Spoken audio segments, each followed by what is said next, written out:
यदि पेट के निचले हिस्से में भारीपन रहता है, दर्द रहता है, चाहे पुरुष है चाहे महिला है, उनके यूरिन करने में उनको दिक्कत आती है, यूरिन करने में परेशानी आती है, वेजाइना से या पेनिस से डिस्चार्ज होता है, हरे पीले रंग का या वाइटिश डिस्चार्ज होता है, ऐसी जो कंडीशन होती है, उसके साथ साथ आपको थकान और बॉडी एक रहता है, तो यह कंडीशन जो है वो गोनोरिया हो सकती है।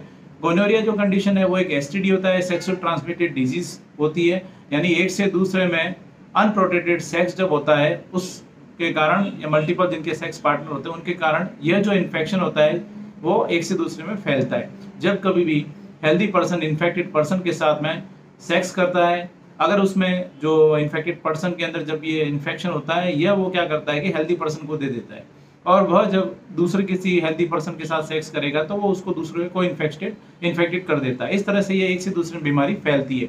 यह जो डिजीज है, जो गोनोरिया है, यह जैसे मैंने बताया था अनप्रोटेक्टेड सेक्स से फैलती है, चाहे वो वेजाइनल सेक्स हुआ है, चाहे वो एनल सेक्स हुआ है, चाहे वो ओरल सेक्स हुआ है, यह जो बीमारी है वो फैल सकती है।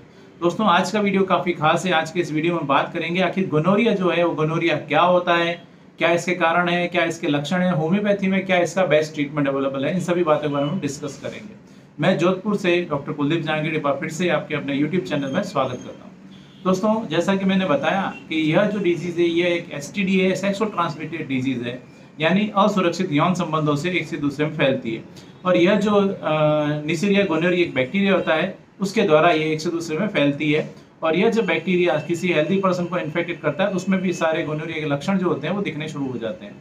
दोस्तों, यह जो गोनोरिया का जो ये बैक्टीरिया होता है निसीरिया गोनोरी, यह बैक्टीरिया आपके सीमन के जो डिस्चार्ज होता है, यानी जो पेनिस का जो डिस्चार्ज है सीमन के अंदर हो सकता है, या जो प्रीकम जो जब आपको एक्साइटमेंट आता है उसमें जो चिपचिपापन सा जो आपको महसूस होता है उसके अंदर, फ्लूइड के अंदर हो सकता है।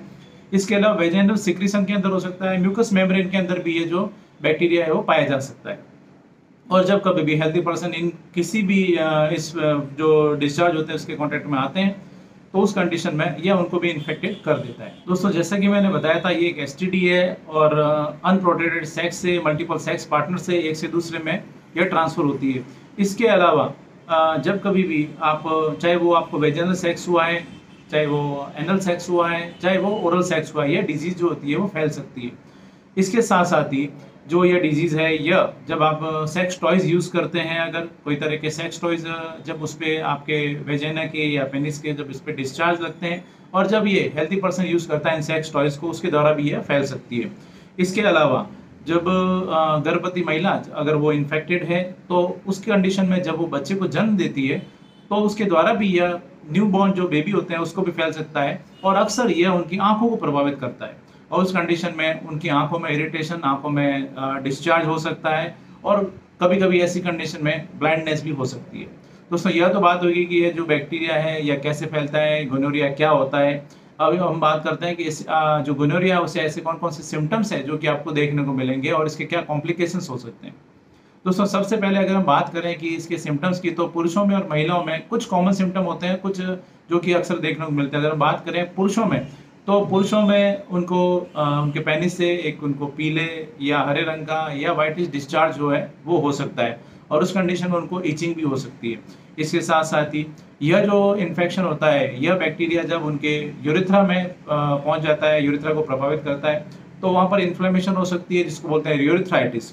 यूरिथ्राइटिस की कंडीशन में उनको यूरिन करने में उनको परेशानी आती है, यूरिन करने में उनको थोड़ा सा डिस्कम्फर्ट फील होगा, पेन हो सकता है, और उसके अलावा यूरिन उनको दिक्कत आती है, यूरिन उनको बार बार जाना पड़ता है, यूरिन में जो रुकावट होती है उनको फील होती है कि यूरिन जो है वो खुल के नहीं आ रहा है।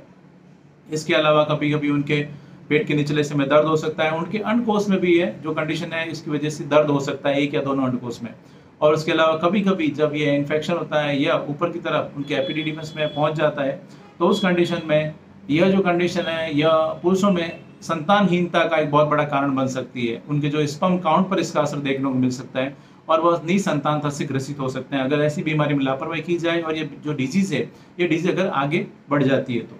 इसके अलावा हम बात करें अगर महिलाओं में सिम्टम की, तो महिलाओं में भी उनके वेजाइना से उनको कुछ सिक्रीशन, कुछ डिस्चार्ज है जो कि उनको देखने को मिलते हैं, जैसे कि उनको पीले रंग का या हरे रंग का उनको वेजाइना से डिस्चार्ज होता है, और उसके साथ साथ वहाँ पर उनको ईचिंग भी हो सकती है। इसके साथ ही महिलाओं के पेट के निचले हिस्से में उनको दर्द या भारीपन महसूस हो सकता है, और उसके अलावा उनको पीरियड्स के बीच बीच में उनको स्पॉटिंग भी हो सकती है। इसके अलावा जब वो सेक्स करते हैं तो सेक्स के दौरान उनको पेन हो सकता है, सेक्स के दौरान उनको ब्लीडिंग आ सकती है। यूरिन से संबंधित उनमें भी कुछ समस्याएं जो देखने को मिलती है, जैसे कि उनको यूरिन करने में उनको दिक्कत आएगी, उनको बार बार यूरिन आएगी, यूरिन करते समय उनको पेन हो सकता है, दर्द हो सकता है, उनको लगेगा यूरिन में रुकावट है, बार बार यूरिन जाना पड़ता है लेकिन यूरिन आता नहीं है। ऐसी जो कुछ कंडीशन है वो भी उनको महिलाओं में भी देखने को मिल सकती है। इसके अलावा अगर ओरल सेक्स हुआ है तो उसकी वजह से उनके जब थ्रोट में या गले में उनको जब ये इस तरह का इन्फेक्शन अगर पहुंच जाता है तो उस कंडीशन में उनको सोर थ्रोट, गले में दर्द महसूस हो सकता है, गले में उनको खराश महसूस हो, उनको निगलने में उनको परेशानी हो, और उसके साथ साथ उनकी जो सर्वाइकल लिम्फ नोड्स होते हैं वहाँ पर लिम्फ नोड में भी उनको स्वेलिंग आ सकती है। यह कुछ कॉमन सिम्टम है जो कि देखने को मिल सकते हैं। इसके अलावा अगर एनल सेक्स हुआ है तो एनल सेक्स वाली कंडीशन में उनके एनस से, मल द्वार से उनको कुछ हल्का हल्का उनको डिस्चार्ज महसूस हो सकता है। जब वो स्टूल के लिए जाते हैं, मल त्याग करते हैं, तो उसके बाद में जब वो देखेंगे कभी कभी उनको टिश्यू पेपर पे उनको कुछ ब्लड जैसा महसूस हो सकता है, उनको ईचिंग आ सकती है। यह कुछ कॉमन सिम्टम है जो कि गोनोरिया के पेशेंट जो होते हैं उनमें देखने को मिलते हैं। दोस्तों, यदि यह जो इन्फेक्शन जैसा कि मैंने बताया था पुरुषों में अगर उनके टेस्टिस में, उनके एपिडिडिमस में अगर पहुंच जाता है तो एपिडिडिमाइटिस हो सकता है, जिसकी वजह से उनको स्पर्म प्रोडक्शन में परेशानी आ सकती है, उनको शुक्राणुहीनता या ओलिगोस्पर्मिया हो सकता है। ऐसी कंडीशन में वो उनको संतान उत्पत्ति में परेशानी आती है और वो संतानहीनता से ग्रसित हो जाते हैं, इनफर्टिलिटी की उनको शिकायत आ जाती है। इनफर्टिलिटी का एक बहुत बड़ा कारण होता है गोनोरिया। दूसरी जो अगर हम बात करें इसी तरह से महिलाओं में, तो महिलाओं में भी जब ये इस तरह का इन्फेक्शन जो होता है वो उनके यूट्रस में या उनकी फेलोपियन ट्यूब में पहुंच जाता है तो उस कंडीशन में महिलाओं में भी इनफर्टिलिटी या संतानहीनता की उनको समस्या आ सकती है। महिलाओं में भी ये जो कंडीशन होती है यह एक बहुत बड़ा कारण बन सकती है संतानहीनता का या इनफर्टिलिटी का। दोस्तों, यह तो बात हुई इसके सिम्टम्स की, इसकी कॉम्प्लिकेशंस की, इसके कारण की। अब हम बात करते हैं कि अगर आप चाहते हैं कि ऐसी कंडीशन ना हो तो उसके लिए हमें क्या करना चाहिए। दोस्तों, इसमें जो सबसे पहला है वो है बचाव ही इसका उपचार है, यानी आपको असुरक्षित यौन संबंध से बचें, सबसे पहला। दूसरा, आपको जब अगर आपके मल्टीपल सेक्स पार्टनर हैं तो आप उसको सबसे पहले आप उसको अवॉइड करें। फिर भी अगर आप ऐसा करते हैं या करती हैं तो ऐसी कंडीशन में कंडोम का जरूर इस्तेमाल करना चाहिए। दूसरी बात, आप अपने साथी के प्रति जो सबसे जरूरी है वो वफादार रहें, मल्टीपल सेक्स पार्टनर को आप अवॉइड करें। इसके साथ साथ ही कुछ बातों का जो है वो आपको ध्यान रखना चाहिए, प्रॉपर हाइजीन मेंटेन करके चलें। सेक्स टॉयज अगर यूज़ करते हैं तो उसको आप अवॉइड करें। तो अब हम बात करते हैं कि इसमें अगर आपको पता चल रहा है कि कुछ सिम्टम है तो क्या करना चाहिए। तो जब कभी भी आपको ऐसे सिम्टम्स देखने को मिलते हैं और तो आपको अपने नज़दीकी डॉक्टर से संपर्क करें। जब आप डॉक्टर के पास जाएंगे तो कुछ इन्वेस्टिगेशंस हैं जो कि आपको करवा के देखे जा सकते हैं।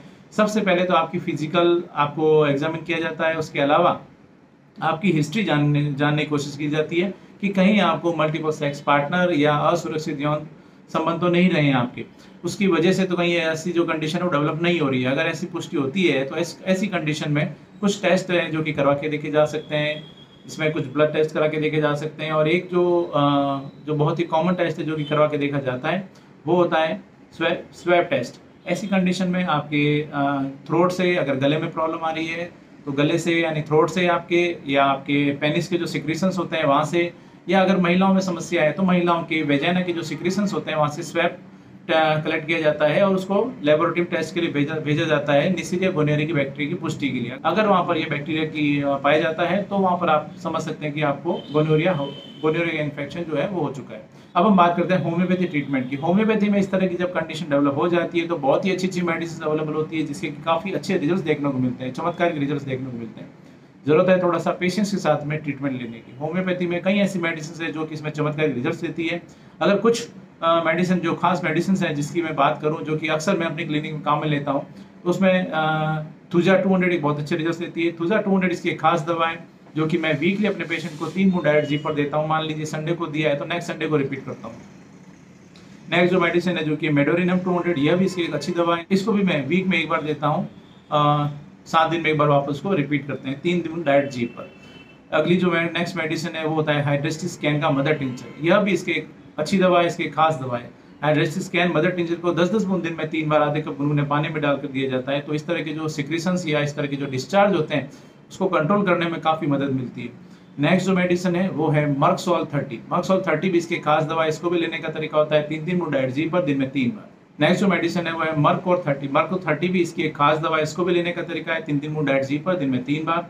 एक और जो मेडिसिन है जो है एग्नेस कास 30, चाहे महिला हो चाहे पुरुष हो, एग्नेस कास 30 एक बहुत अच्छी दवा है गोनोरिया के लिए, गोनोरिया जो डिस्चार्ज होता है उसके लिए। एग्नेस कास 30 को भी लेने का तरीका होता है 3-3 बूंद डाइट जी पर दिन में 3 बार। एक और जो मेडिसिन है जिसके कि बहुत ही अच्छे रिजल्ट मिलते हैं वो है कोपाइवा 30। कोपाइवा 30 भी इसकी खास दवा है, इसको भी 3-3 बूंद डाइट जी पर दिन में 3 बार दिया जाता है इसके सिम्टम के अकॉर्डिंग। इसके साथ में जो लास्ट मेडिसिन है वो है पल्सटिला 30। पल्सटिला 30 भी खासकर महिलाओं के लिए एक विशेष दवा है, इसके साथ साथ पुरुषों में भी इसका एक इंपॉर्टेंट रोल होता है। इसको भी लेने का तरीका होता है 3-3 बूंद डाइट जी पर दिन में 3 बार। दोस्तों ये इसकी कुछ खास दवाइयाँ हैं, इसके अलावा और भी बहुत सारी मेडिसिन होती है जो कि सिम्टम्स को ध्यान में रखते हुए दी जाती है, तो इसके बेहतर परिणाम मिलते हैं। दोस्तों ये एक छोटी सी जानकारी थी गोनोरिया के बारे में जो आज मैंने आपके साथ में शेयर की। मैं उम्मीद करता हूँ आज मैंने आपके साथ में जो भी जानकारी शेयर की आपको पसंद आई और आपके लिए फायदेमंद साबित हो। इसी तरह मेरे साथ जुड़े रहें, इस चैनल को सब्सक्राइब करें, बेल आइकन जरूर दबाएं ताकि जैसे कोई नेक्स्ट वीडियो अपलोड करूँ आपके पास उसका नोटिफिकेशन आ सके। Thank you.